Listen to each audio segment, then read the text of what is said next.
inaprubahan nating motion kahapon na manumpa na po kaming I still Point have of the floor. order. I have the floor, Mr. Point of President. order. I have the floor, Mr. President. A point to of make order, way Mr. President. for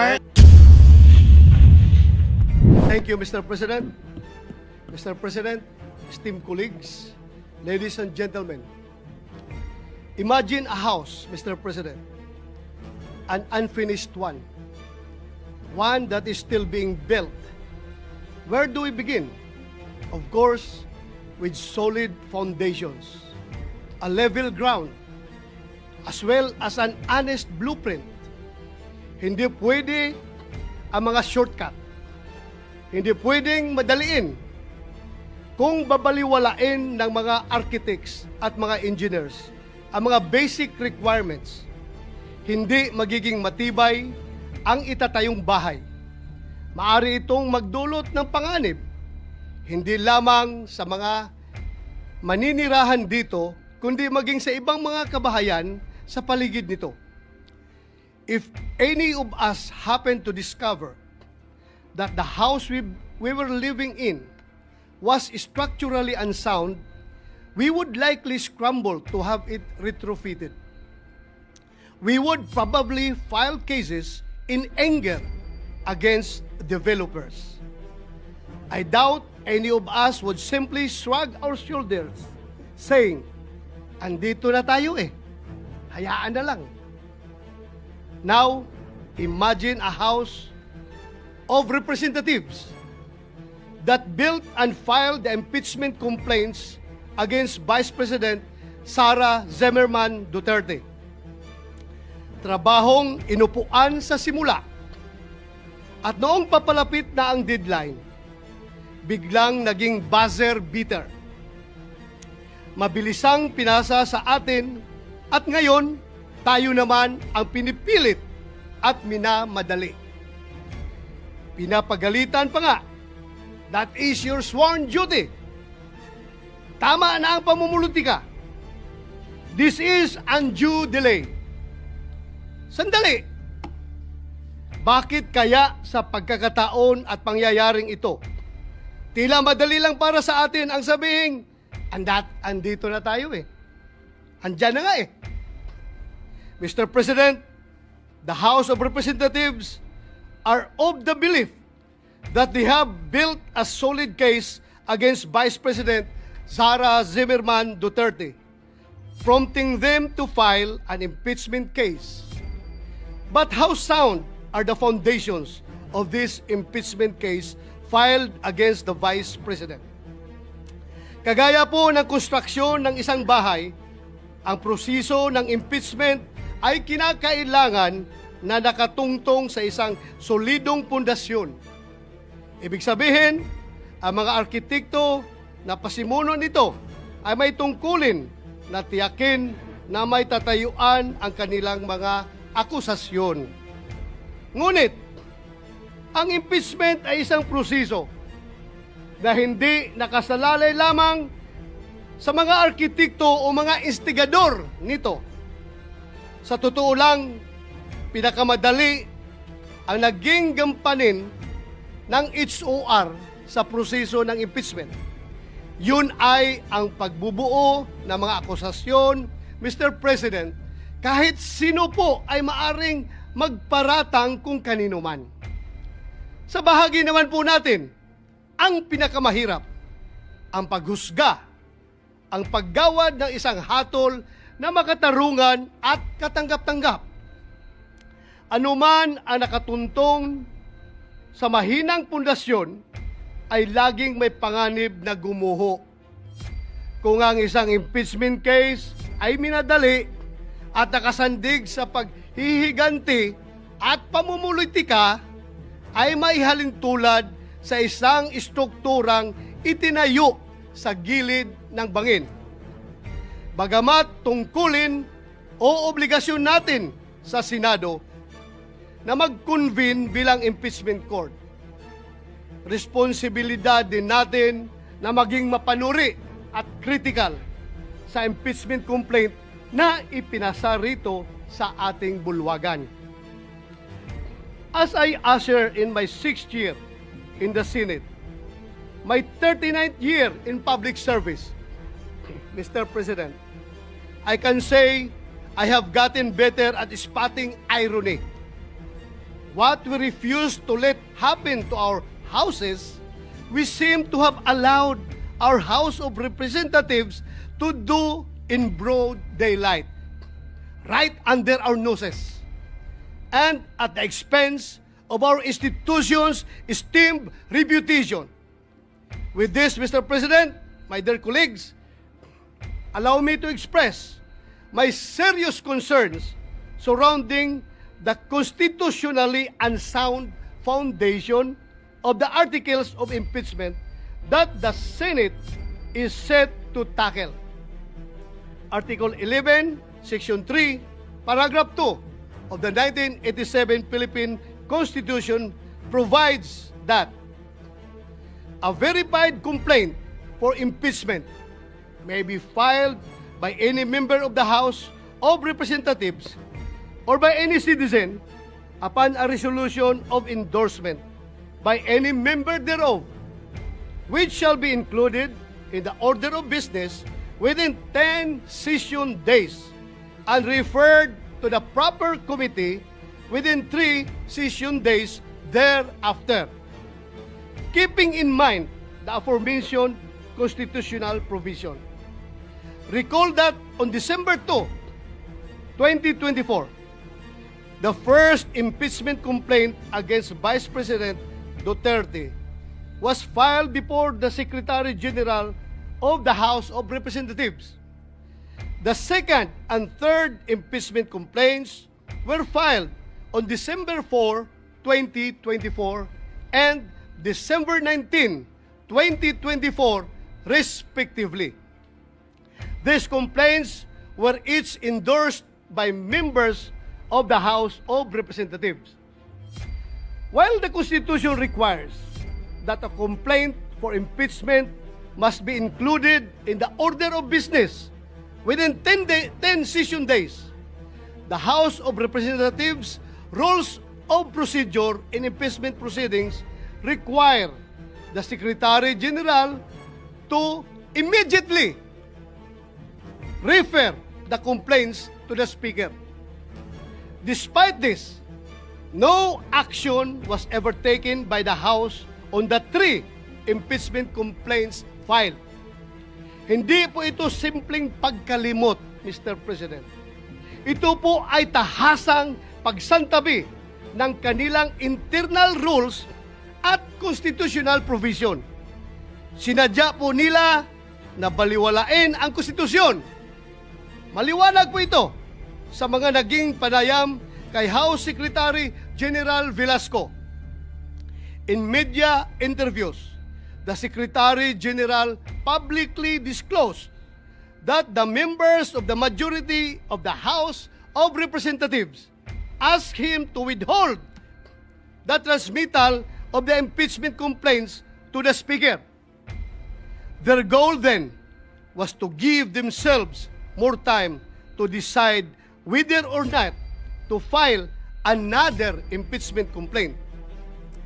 Pinaghintay po ng mayorya ng House of Representatives ang 3 impeachment complaint. May ganyan po ba silang kapangyarihan? Tila po, ito ay matatawag na grave abuse of discretion. Then, on February 5, 2025, more than 2 months after the first impeachment complaint was filed, the House of Representatives took the fast-track route according to Secretary General Velasco.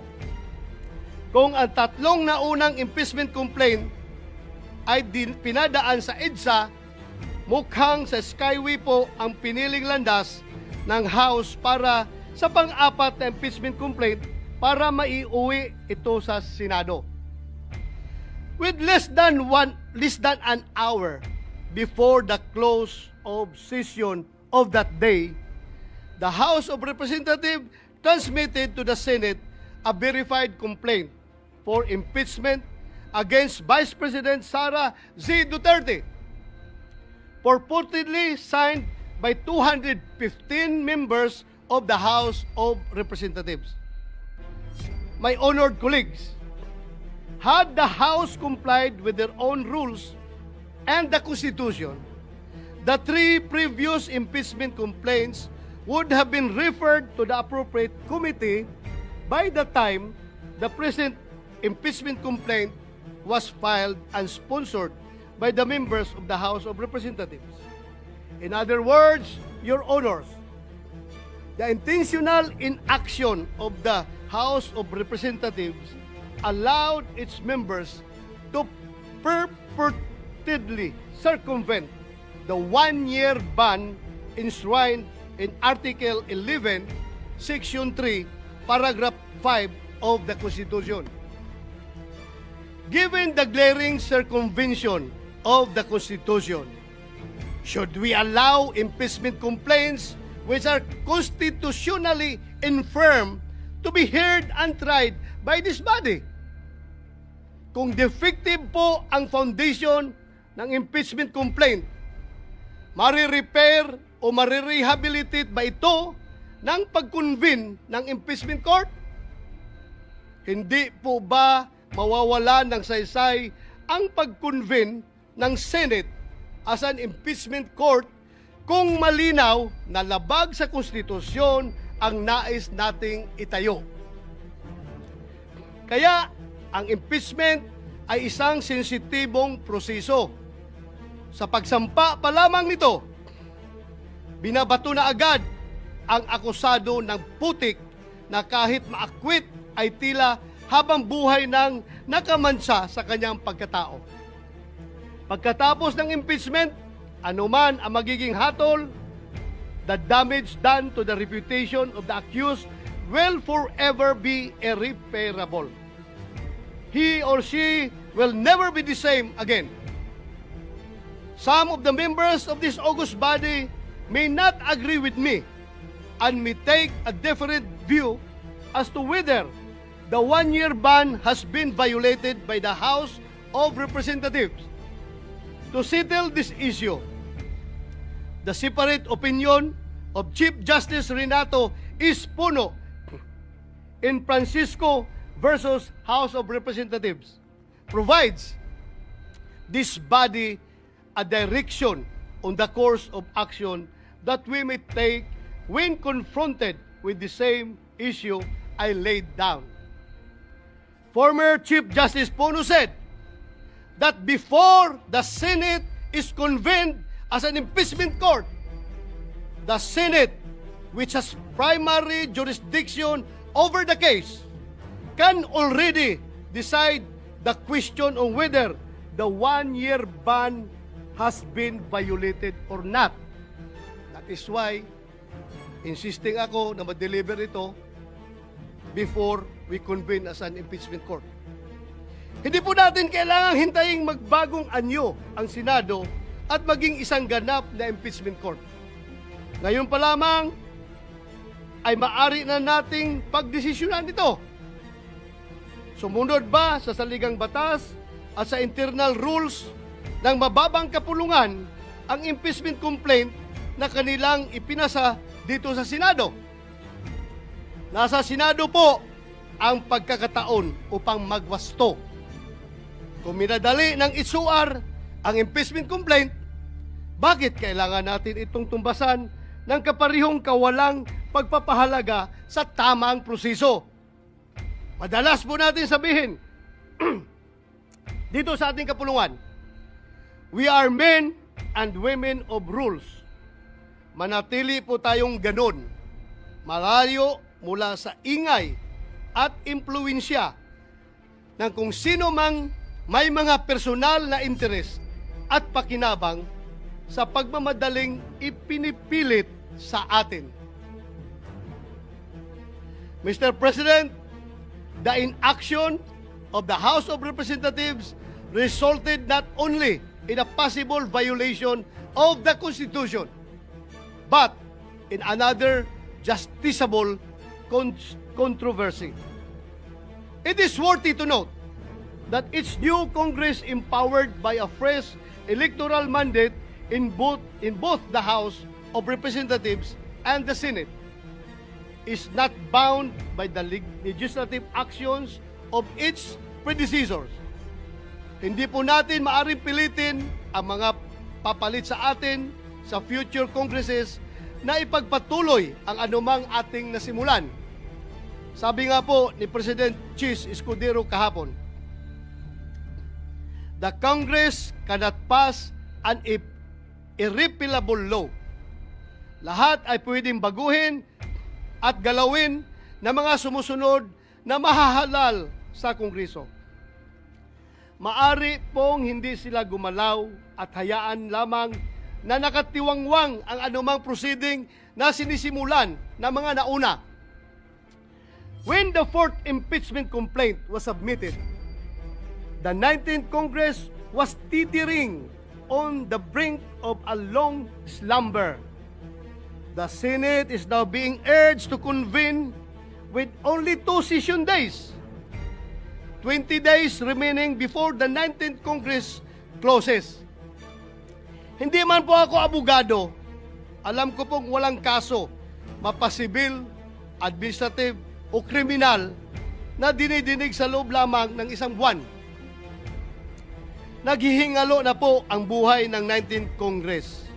Bakit po natin ipipilit pa kung ang pintuan ng 20th Congress ay malapit nang magbukas? Malinaw naman po sa ating Rules of Procedure on Impeachment Trials, kailangang isumon ang person impeached para paharapin sa Senado. Kailangan din siyang bigyan ng 10 araw para mag-submit ng kanyang answer. 5 araw naman ang ibinibigay sa mga prosecutor para mag-file ng kanilang reply. Kaya po, kahit mag-convene ng impeachment court bukas, summon at pagtanggap lamang sa pleadings ang kayang magawa ng 19th Congress. Sigurado na po tayo na ang trial kasama ang pagrepresenta ng ebidensya ay magaganap sa 20th Congress, kung saan bago na po ang komposisyon ng Senado at mababang kapuluan. Because of the change in members, questions are being raised on the jurisdiction of the 20th Congress to carry on with an impeachment trial commenced in the previous Congress. Should the 19th Congress convene an impeachment court, what assurance exists that the 20th Congress would continue the trial? Without such assurance, any efforts by the 19th Congress would constitute a significant waste of government resources. Even the authority of the House of Representatives to continue prosecuting is being questioned since the said complaint was filed by a House of a different composition. In fact, some of those who signed the complaint failed to secure a seat in Congress in the recently concluded elections. Mukhang kailangan po natin ng positive act from the 20th Congress House of Representatives na kanilang itutuloy ang impeachment complaint na ginawa ng 19th Congress House of Representatives. Mr. President, the constitutionally given power and mandate of the Senate to try and decide all cases of impeachment is an immense responsibility that must be exercised in good faith, with sincere intention to fulfill a solemn oath, not with haste, but with careful circumspection, mindful of both the political and legal nature of the exercise.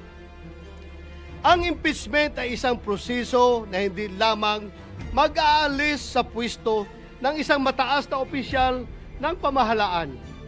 Ito ay isang armas laban sa sinuman na hindi umaayon sa kagustuhan at mga interes ng mga kaaway sa politika.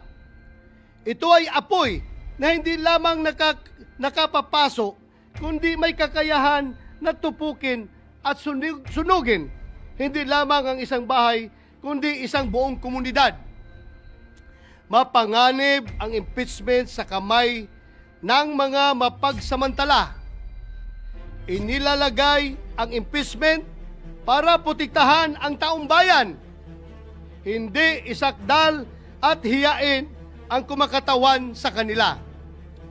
In the 2012 case of Chief Justice Renato C. Corona versus Senate of the Philippines, the Supreme Court declared impeachment, described as the most formidable weapon in the arsenal of democracy, was foreseen as creating divisions, partialities, and enmities, or highlighting pre-existing factions, with the greatest danger that the decision will be regulated more by the comparative strength of parties than by the real demonstrations of innocence or guilt. The House of Representatives, in transmitting the articles of impeachment to the Senate at the last hour and after refusing to act for over 2 months on 3 previously filed complaints pending with the House Secretary General, has instead placed the Senate in a tight and impaired position where any decision, action, or inaction on its part will be put into question. An acquittal, conviction, or even the propriety of proceeding with trial will be hounded not only by legal or constitutional questions, but by accusations of extreme bias, partiality, and lack of sufficient deliberation. Lagi kong sinasabi, Mr. President, hindi ako abogado. Nevertheless, this cannot disqualify me from speaking against possible constitutional blunders. Hindi kailangan maging engineer para masabi ng isang tao na unlivable at hindi ligtas ang isang bahay o building. Alam nyo, alam natin kung kailan matibay at pulido ang pagkakagawa katulad ng isang bahay na bato. Alam din natin kung kailan hindi. When the floor starts to crack, when the walls begin to shift, and when leaks appear where there should be none, there and then, Mr. President, there and then, forthwith, we say, this was not built well. Gayon din sana sa impeachment case na ito. The cracks and holes have begun to show. Alam nating may mga tanong na hindi pa nasasagot, lalo na patungkol sa constitutional soundness ng nasabing impeachment complaint. It is my humble opinion then, Mr. President, that with this knowledge must come swift and intelligent action. Kung gaano natin kabilis i-condemn at ipagiba ang mga strukturang hindi ginawa ng maayos, ganoon din dapat tayo kabilis umaksyon kung ang nalalagay sa alanganin ay ang ating konstitusyon. In the spirit of true action, therefore, allow me to end by moving. I respectfully move that in view of its constitutional infirmities and questions on the jurisdiction and authority of the 20th Congress, the verified impeachment complaint against Vice President Sara Zimmerman Duterte be dismissed. Mr. President, since I have still the floor, I would like to call Senator Bongo. Mr. President. Mr. President, will the good gentleman yield the floor for a few remarks as part of the privileged hour availed by Senator De La Rosa? Yes, Mr. President. No problem with me. Thank you, Mr. President. Mr. President, I agree with the speech of Senator Bato de la Rosa. Ang gusto nating kalabasan ng paglilitis na ito ay justisya. Senator Go, before you proceed, Chair has not yet recognized. The session is suspended. Chair would like to first state the parliamentary situation. After the privileged speech of the Honorable Bato, he asked that the chair recognize Senator Bongo to deliver a seconding speech to the motion he made at the end of his privileged speech. The chair has not yet acted on that motion and has not yet recognized Senator Go. And before the chair declared a short suspension, 2 members raised their hand to be acknowledged and be heard, and the chair intends to listen to them first before acting on the pending motion. Senator Ontiveros first, and then Senator Villanueva. You may proceed, ma'am. Maraming salamat po, Mr. President. Immediately after the speech of the good gentleman from Davao, I move that any interpellation or any action, any seconding speech on the privileged speech be suspended momentarily after his speech to allow us to take our oath, which was the subject of the approved motion yesterday, and again, the subject, which was the subject of the approved motion yesterday, which is an offshoot of a question of privilege, which takes precedence over all motions.